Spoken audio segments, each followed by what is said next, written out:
¡Viva el socialismo! ¡Viva la revolución bolivariana!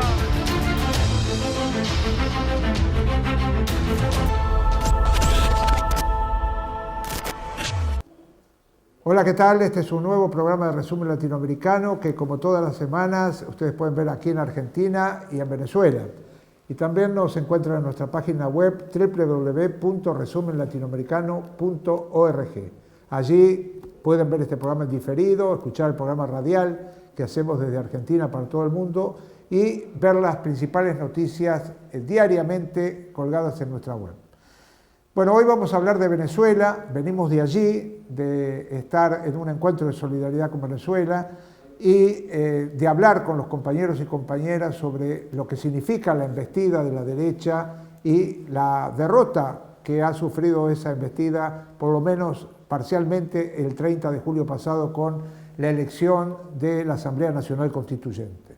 Pero los ataques siguen, la guerra económica continúa y frente a todo eso hay también respuestas desde el cine, desde el documentalismo, y entre ellas un proyecto llevado a la realidad que encabezó el cineasta colombiano Hernando Calvo Ospina, que se llama La Oscura Causa, dedicada precisamente a dar las claves de por qué Venezuela es atacada prácticamente desde 1999, cuando asumió el cargo Hugo Chávez, y ahora con el gobierno legítimo de Nicolás Maduro. Vamos a ver este documental completo de Hernando Calvo Ospina.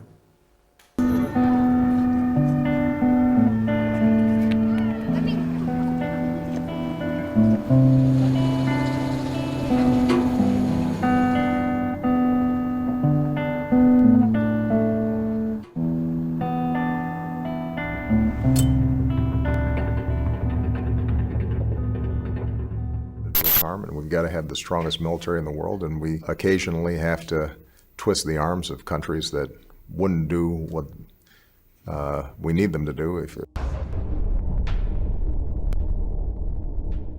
Nosotros podemos fijar una fecha en que el petróleo comienza a ser una materia apetecible de las grandes potencias. Podemos fijar 1911, cuando Winston Churchill, primer lord del almirantazgo británico, ordenó que todos los buques de la Armada Imperial pasaran de carbón a diésel. Y Venezuela se incorporó a esa danza del petróleo con fines estratégicos, porque su petróleo fue explotado por compañías de los dos grandes imperios de la época, tanto el imperio moribundo como el naciente, Inglaterra y luego Estados Unidos. Y desde 1925 hasta 1961-62, la mayor cantidad de petróleo exportado del mundo salía de Venezuela. No Venezuela, sino las compañías petroleras instaladas en Venezuela eran los mayores exportadores de petróleo del mundo. Cuando se funda la OPEP en 1960, Venezuela producía más petróleo que todos sus otros miembros. En el 60 producíamos el doble de lo que producía Arabia Saudita. Y la importancia geopolítica que determinó aquí golpes de Estado, invasiones, amenazas. Guerra. Inglaterra y Alemania atacaron a Venezuela al amanecer. La Guaira, 9 de diciembre de 1902. 15 vapores de guerra alemanes e ingleses invadieron aguas venezolanas y apresaron 6 barcos de guerra venezolanos. Las fuerzas inglesas y alemanas están desembarcando en La Guaira. Están ocupando Maiquetía y Macuto. El presidente Cipriano Castro llama a las armas. La planta insolente del extranjero ha profanado el sagrado suelo de la patria. Denuncia la proclama del presidente de la República, Cipriano Castro. Amanecer del 9 de diciembre de 1902, La Guaira. El motivo supuesto de esta agresión fue que Venezuela no había podido pagar la deuda externa, una deuda externa que venía pues desde cuando éramos colonia de España. Y cuando Castro llega al poder viene con un proyecto de país que no existía, que no existió en todos los gobiernos, en todos los presidentes del siglo XIX venezolano. él llega con una firme decisión de centralizar el poder mediante la administración, mediante un ejército fuerte que solo siga los intereses del Estado. Te llegaba información de que nos querían bloquear, de que era bueno para salir de un gobierno despótico, tirano, que era como lo hacían ver a Castro en el extranjero, te lo hacían ver como un analfabeta, también por su estatura, por su color de piel. Vemos en periódicos, en revistas francesas, cómo a través de la caricatura mundial se comenzó a ridicularizar a nuestro presidente. Las transnacionales comienzan a inyectar dinero para sacar a Castro del poder. ¿Qué pasa? Una vez que no pueden por esta vía, mediante levantamientos en el territorio nacional, vienen con una segunda fase que fue el bloqueo a las costas venezolanas. Estados Unidos habla con Alemania e Inglaterra y le dice que ellos van a permitir el bloqueo, un bloqueo pacífico, pero que no debe haber agresión y menos que ellos quieran apoderarse de territorio venezolano. A partir del 13 de diciembre, Alemania comienza a bombardear Puerto Cabello, después bombardea Maracaibo, y al momento de estos bombardeos, Estados Unidos interviene y obliga a Alemania a que se siente con ellos. Todo eso hizo que el gobierno fuera perdiendo credibilidad, hasta que, fíjense, en 1905, Castro toma el poder de la comunicación en Venezuela, no le renueva la concesión al cable francés. Eso hace pues que Francia esté más molesta y rompa relaciones con Venezuela. 1904. El presidente Cipriano Castro decreta la expropiación de la transnacional New York and Bermúdez Company, que desde 1885 exportaba asfalto prácticamente sin pagar impuestos. A Cipriano Castro lo derrocaron los gringos, lo derrocó el petróleo. Estados Unidos en este contexto muestra que a partir de este conflicto ellos son los que van a tener el control en este territorio de que Venezuela fuera el patio trasero de Estados Unidos.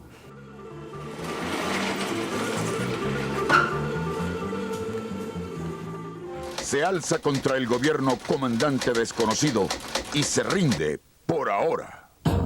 Caracas, madrugada del 4 de febrero de 1992. Urgentísimo. Un comandante paracaidista desconocido se alzó hoy contra el gobierno de Carlos Andrés Pérez. Los rebeldes comandados por el teniente coronel Arias Cárdenas tomaron Maracaibo. Enfrentamientos en muchas ciudades del país. Los revolucionarios atacaron el Palacio de Miraflores y la residencia presidencial de La Casona. El presidente Pérez escapó milagrosamente. El gobierno anuncia que dominó la situación. Un comandante paracaidista llamado Hugo Chávez asumió la responsabilidad del movimiento y se rindió por ahora porque los objetivos no fueron logrados, afirmó el rebelde. Esa fuerza inmensa que es y será el movimiento bolivariano, aliado en un gran frente nacional, donde se integren las diversas fuerzas sociales del país y del continente, por qué no decirlo así, vamos a tomar el poder y vamos a transformar este destino venezolano. Ese odio de cierta prensa venezolana no comenzó ni siquiera desde la asunción del poder del presidente Chávez, sino incluso desde su aparición el 4 de febrero de 1992. Desde ese mismo momento comenzaron a satanizar su figura y su proyecto que reivindicaba el bolivarianismo. Bueno, en principio utilizar la figura del militar latinoamericano, el milico, la bota militar, y trataron de construir una imagen que afortunadamente el pueblo venezolano no se creyó.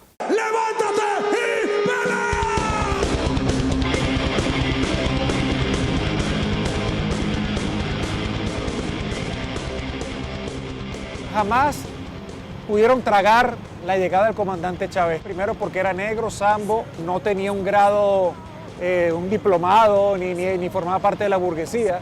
Ya por ahí no les caía bien Chávez. El pueblo invisible lo visibilizó, los pobres, el 80% cuando llega Chávez era pobre.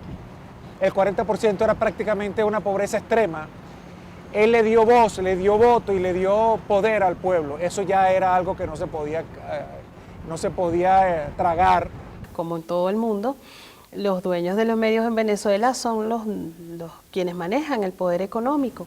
Poder que ha perdido privilegios porque eran ellos quienes decidían, por ejemplo, quién era el presidente de PDVSA.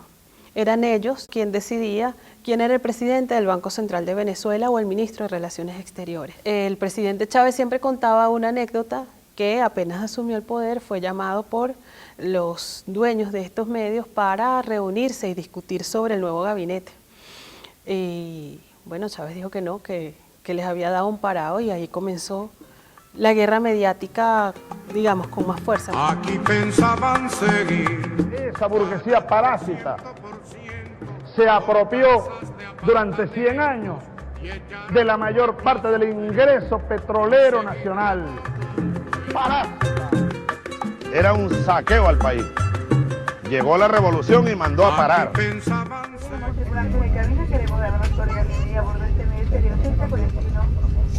Aeropuerto Internacional Maracaibo. Pura listo para el despegue.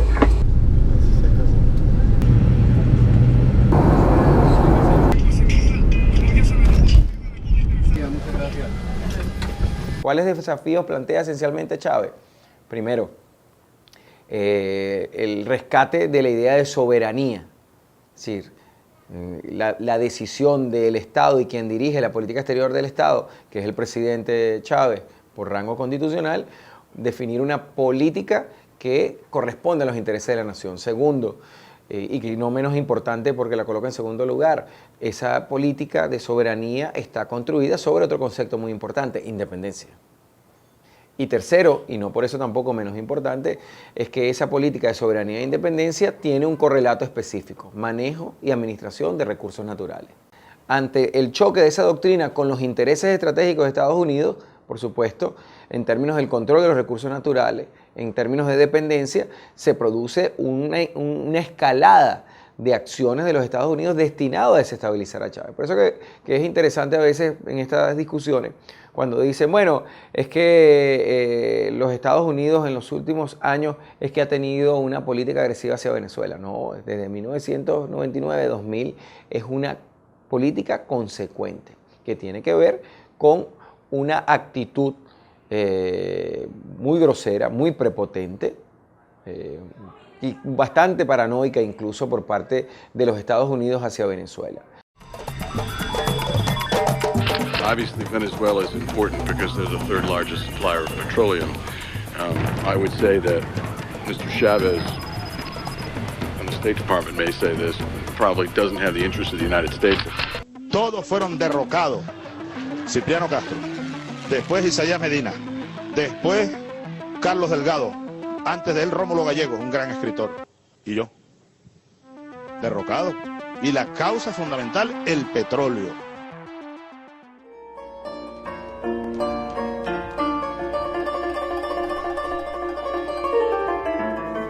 Según British Petroleum,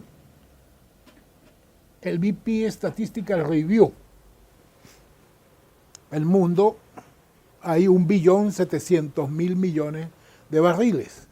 En la OPEP está 1.216.000.000, el 71%.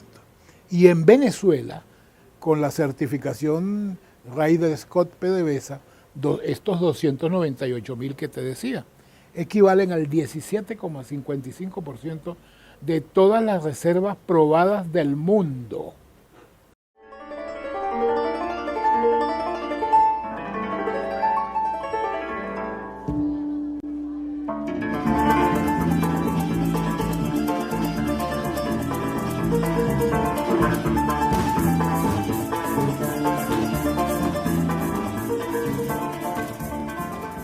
Pero el Servicio Geológico de los Estados Unidos saca una cuenta que da que nosotros somos el 28% de las reservas probadas del mundo. O sea, más de la cuarta parte del petróleo del mundo probado que se puede recuperar está en Venezuela.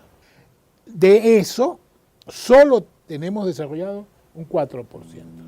Aquí hay yacimientos muy, muy viejos que todavía producen 500.000 de barriles diarios. Yacimientos descubiertos en 1925, en el 56, en el 30, en el 13, en el 55, en el 57. Nosotros tenemos petróleo suficiente para producir en esos campos, sin contar la faja, unos 80 años produciendo 3 millones de barriles diarios. Nosotros tenemos yacimientos que están produciendo. Suata principal produce una cantidad gigantesca, produce más que Ecuador, un campo, y va a durar a esa tasa de producción 532 años. Aquí hay uno que va a durar 1942 años. Salud amigos, tripulantes de nuestra querida, contaminada y única nave espacial. La misma que, desde la última vez que nos vimos por estos medios, ha dado otra vuelta sobre su eje imaginario y, por supuesto, sigue generando acontecimientos en pleno desarrollo. Los acontecimientos hoy están aquí en casa, en la escenografía que he diseñado y que se ha vuelto clásica, porque me toca un rol muy poco frecuente, el de ser entrevistado.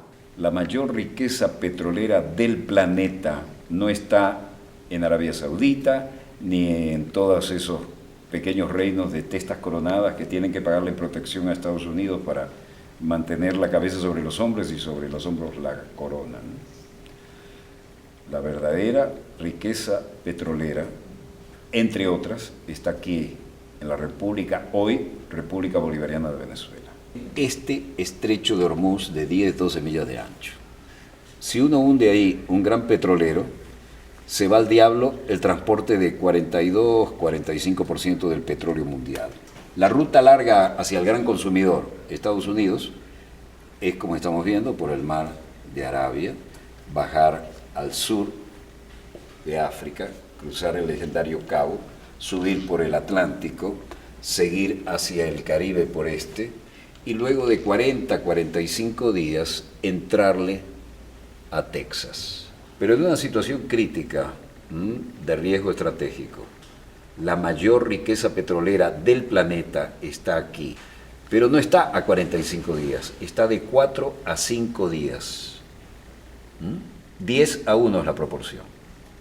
Por lo tanto, que nosotros hayamos nacionalizado soberanamente nuestras riquezas petroleras ha generado una enorme reverberancia en el sismógrafo de Washington y del Pentágono.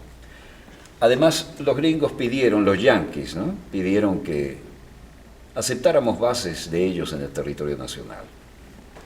Hubiera ocurrido en la Cuarta República, pero con el comandante eterno Hugo Chávez Frías se les dijo no, absolutamente no. Y entonces los hermanos, entre comillas, de la patria grande colombianos, se bajaron los pantalones 7 veces al mejor estilo del traidor Santander, con 7 bases gringas. Ahora, ¿qué pasa? Aclaremos que Venezuela no solo tiene petróleo, ¿no? Tiene minerales raros, de los que no se habla, tiene biodiversidad, que es el presente futuro, y tiene algo que probablemente justifique las guerras del futuro: agua, enorme cantidad de agua. Y desde el día que Maduro toma la presidencia, esto no ha parado, esto ha sido un golpe continuado. De hecho, cuando él gana las elecciones, no las reconoce la oposición.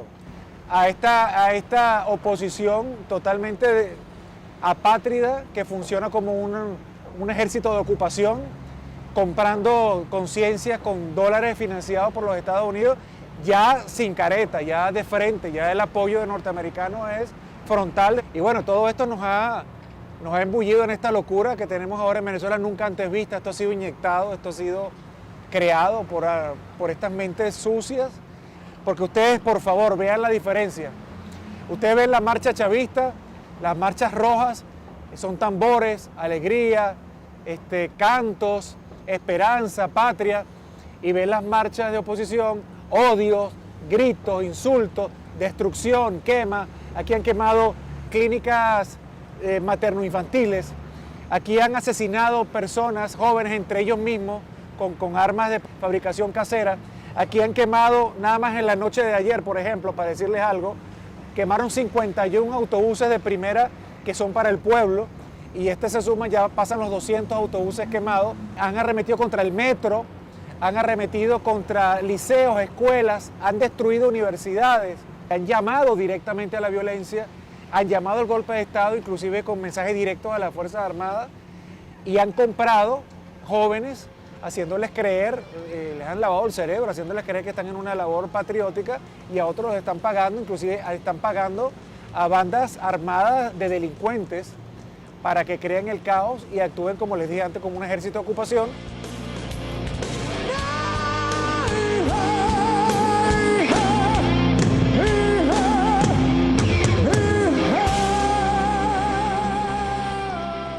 Hay una población cautiva, creyendo que ellos efectivamente están luchando por la libertad, que nosotros somos realmente un pueblo oprimido, que nosotros somos realmente un pueblo al que le han quitado todas sus libertades y que antes vivían mejor. Gente que sabe que eso es mentira, pero que ha sido engañada al punto de creerse esa falsa realidad, que con una campaña mediática como la que ha sufrido Venezuela durante 18 años, en otro país ya no estuviera el gobierno revolucionario. Hay un periodismo que no está interesado en la paz, que no está interesado en el diálogo, por ejemplo, sino que desde sus artículos, desde sus programas, intentan profundizar las diferencias que existen en el pueblo venezolano, y si no existen, generarlas entre, digamos, los dos modelos que están en pugna.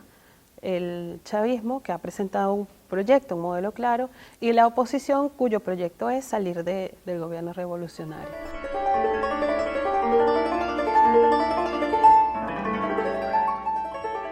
Durante todos estos años se ha construido una imagen sobre Venezuela, y es una imagen que se ha distribuido a través de todas las fuentes informativas posibles, deportistas, artistas, cantantes, es decir, en todas las fuentes informativas tú encuentras información distorsionada sobre Venezuela. La gente en el mundo se ha convertido en una venezolanóloga, o sea, son expertos en Venezuela, pero no han pisado nunca este país, no tienen relación directa con lo que verdaderamente aquí está pasando. Los periodistas de Venezuela vinieron a contar una historia que les dijeron, vayan y cuenten el hambre de Venezuela, cuenten las colas por los alimentos en Venezuela, cuenten la necesidad de medicinas. ¿Qué pasaría si esas mismas órdenes las recibieran para contar Colombia? ¿Qué pasaría si esas mismas órdenes las recibieran para contar Brasil? ¿Qué pasaría si esas mismas órdenes las recibieran para contar México? Pero cuando te mandan a cubrir México, no te mandan a cubrir el hambre, la falta de medicinas, la dificultad para acceder a servicios públicos, no, te mandan a contar otras historias. Y eso es lo que está pasando de una manera muy evidente, es muy claro. Los periodistas extranjeros vienen a contar la historia que les han mandado a contar. Las imágenes en vivo de las movilizaciones opositoras en la autopista, en una gran avenida de Caracas, llegan, están retenidos por la Guardia Nacional, hay confrontación, hay gases lacrimógenos. Esa es la imagen que se repite, pero aparte de ese pequeño lugar de Venezuela, están ocurriendo una cantidad de cosas que los medios internacionales no están cubriendo, y no los están cubriendo no porque no sean capaces de cubrirlo o porque no tengan periodistas talentosos, es simplemente porque la instrucción, la orden es venir a cubrir las historias que el medio quiere escuchar. Pero se pierden de algo que está pasando en este país que sí es único, y es el empoderamiento de la gente de base, y que explica en buena medida por qué el gobierno de Nicolás Maduro y antes el gobierno de Hugo Chávez no se ha derrumbado. Hay varios pilares para el modelo bolivariano, por supuesto, pero una de las cosas más importantes es cómo esta gente entiende hoy el hecho político, incluso aquellos que adversan el proceso bolivariano. La discusión del pueblo venezolano sobre la política no se está dando en ninguna otra región de esta parte del planeta donde nosotros vivimos, y eso no lo vienen a contar los medios internacionales, porque el interés es muy claro, es construir un estado de opinión sobre Venezuela que permita una segunda, tercera fase de agresión y de intervención sobre el país, que desde mi punto de vista ya comenzó.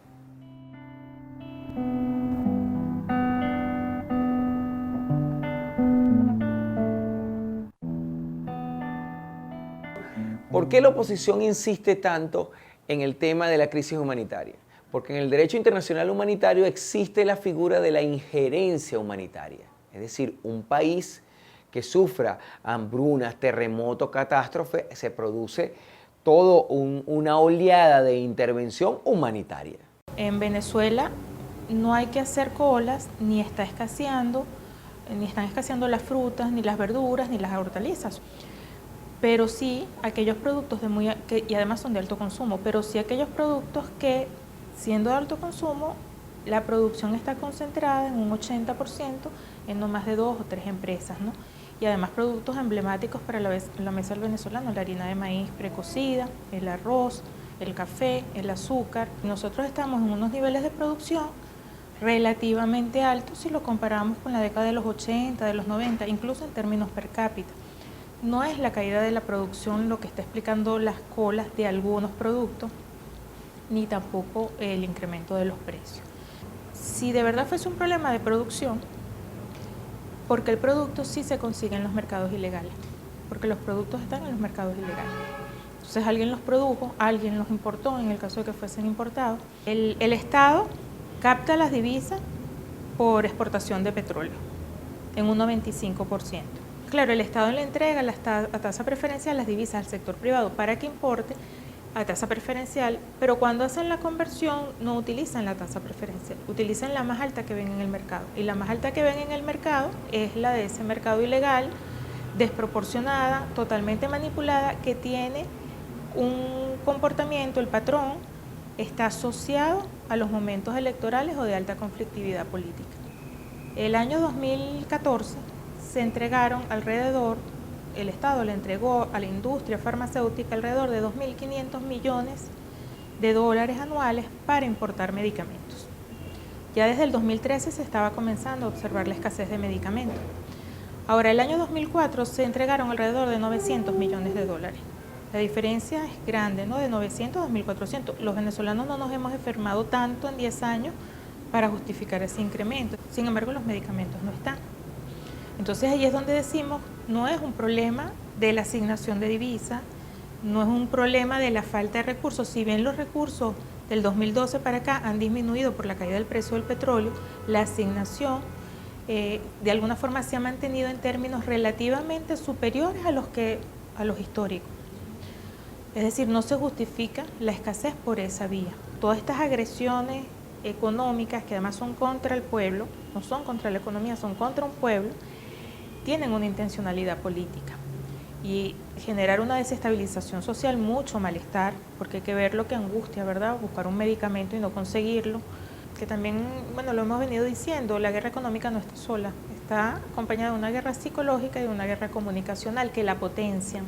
O sea, se crean los hechos, pero luego se desvía la responsabilidad de los hechos en una campaña comunicacional y psicológica, donde se muestra que la culpa es de un modelo socialista fracasado, cuando más bien son prácticas que han manipulado estos mercados. Algo similar ocurrió en Chile, en la época de Salvador Allende, entre el año 70 y 73, largas colas para conseguir bienes esenciales, pero los niveles de producción nunca cayeron, los niveles de importación tampoco. Luego que cae Allende, empiezan a aparecer los productos, pero que dicho por el propio Nixon y digamos las instrucciones que daba era hacer chillar la economía, porque lo que no quería era que se consolidara un gobierno distinto, un sistema distinto al capitalista, y que lograra mostrar y que pudiese mostrar sus logros. Creo que se ha intentado vender que es un Estado fallido, y no solo se ha intentado vender sino propiciar, es decir, con esa oposición violenta, también con una guerra económica, es decir, que no es fruto de la conspiranoica, ¿no? Que es exactamente igual que se hizo contra el gobierno de Salvador Allende, ¿no? Se está viendo, por ejemplo, las farmacéuticas o las grandes industrias, a pesar de que Venezuela ha pagado sistemáticamente toda la deuda, no está en default, no se le está suministrando pues, los elementos para trasladar a su población, por ejemplo, medicinas, algo tan importante, ¿no? Sobre todo en tema de hipertensión, son medicinas además que afectan mucho a la población. Yo creo que ha habido un esquema de declararlo Estado fallido a la manera de las intervenciones, pero lo que está detrás es el control de un proyecto político que lidera Venezuela, de integración regional. No vamos a permanecer en silencio en relación con las acciones del gobierno venezolano, que viola los derechos humanos en términos de aspectos fundamentales vinculados a las libertades. Continuamos en trabajo cercano con el Congreso, así como con otros actores de la región. El presidente Obama sí va a firmar las sanciones y coordinar su implementación. Estas sanciones representan el compromiso del Departamento de Estado y el gobierno de los Estados Unidos en apoyar al pueblo venezolano a proteger su democracia. Hay una que puede ser incluso más rápido. 2 portaaviones en el Golfo de Maracaibo.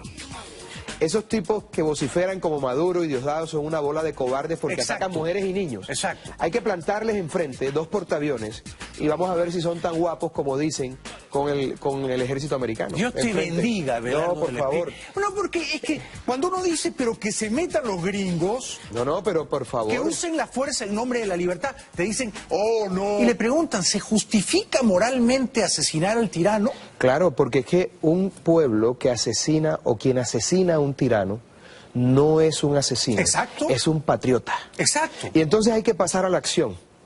Y hay que tomar las armas de ser necesario. El hecho de que nosotros pasamos de ser un desafío en el diseño de la política exterior norteamericana a ser una amenaza. La diferencia conceptual en la formulación norteamericana entre un país desafío y un país amenaza es que un país amenaza puede incluir hasta última instancia una intervención militar. Un desafío no, implica presiones. Uno es un documento de julio del año 2015, ese mismo año, de un especialista norteamericano que se llama Robert Ellis, un asesor de inteligencia del Departamento de Guerra del Ejército Norteamericano, que publica un trabajo que se denomina La inminente implosión en Venezuela y sus implicaciones para los Estados Unidos. ¿Y qué dice en ese documento Robert Ellis? Venezuela está en una situación de inestabilidad. El presidente Nicolás Maduro no tiene la capacidad de mantener el orden y la inestabilidad en Venezuela va a generar una inestabilidad en la zona y ante eso tiene que actuar los Estados Unidos. ¿Qué dice Robert Ellis? Bueno, los Estados Unidos a lo mejor no tenga que intervenir directamente, pero debería de intervenir a través de sus socios, Colombia y Guyana. Helsinki también ha sido el principal auspiciante de lo que se llama la tesis del caos constructivo. ¿Qué es el caos constructivo? Generar una situación de desequilibrio económico, financiero, social, militar, para producir un reacomodo de un país no amistoso a los intereses norteamericanos o en su defecto, y esto lo quiero subrayar, producir una cesión de su territorio, al estilo de Libia o al estilo de lo que intentan en Irak con el norte de Irak y los turcos o con Turquía, o lo que están intentando con Yemen para sacar el oleoducto para permitir el trasvase de los puertos que están sobre el Golfo Pérsico. Y aquí pretende aplicarlo y se pretende aplicar a través de Colombia. Ese último informe que yo te señalo de Robert Ellis es contundente. Colombia es clave en esto. No es fortuito entonces la concreción del acuerdo de la OTAN y saldría mucho más barato si logran la secesión de Maracaibo a Colombia. Ese es el proyecto geopolítico. No puedo derrumbar al gobierno de Chávez o de Nicolás, es la tesis del secesionismo. Es muy sencillo, para explicarlo así. ¿Qué tipo de Estado opera en la frontera colombiana, del lado colombiano? ¿Y qué tipo de Estado opera o funciona o tiene competencias en el territorio venezolano?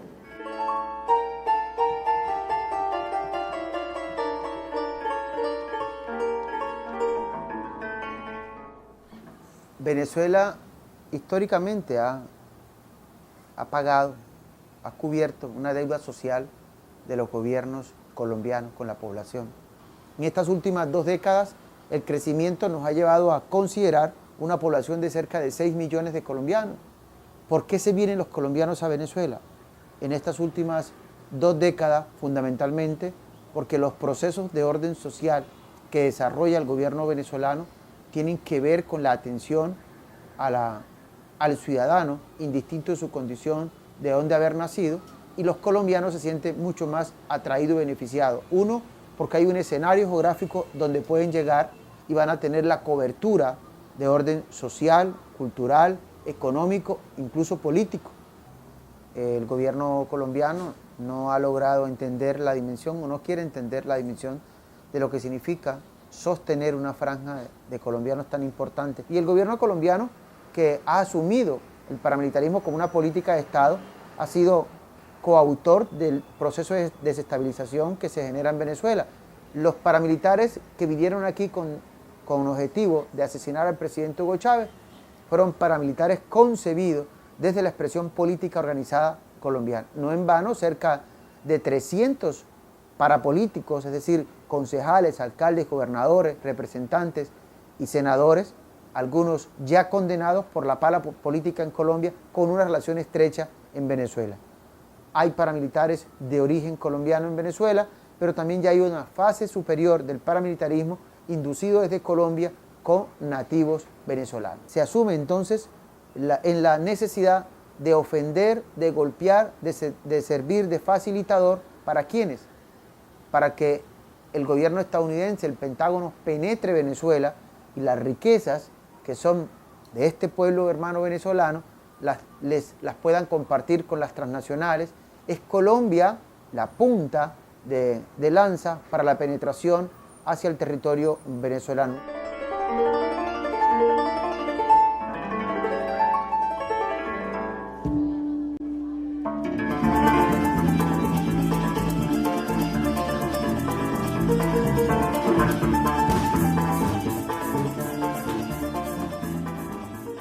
Obama nos caracterizó como una amenaza extraordinaria e inusual.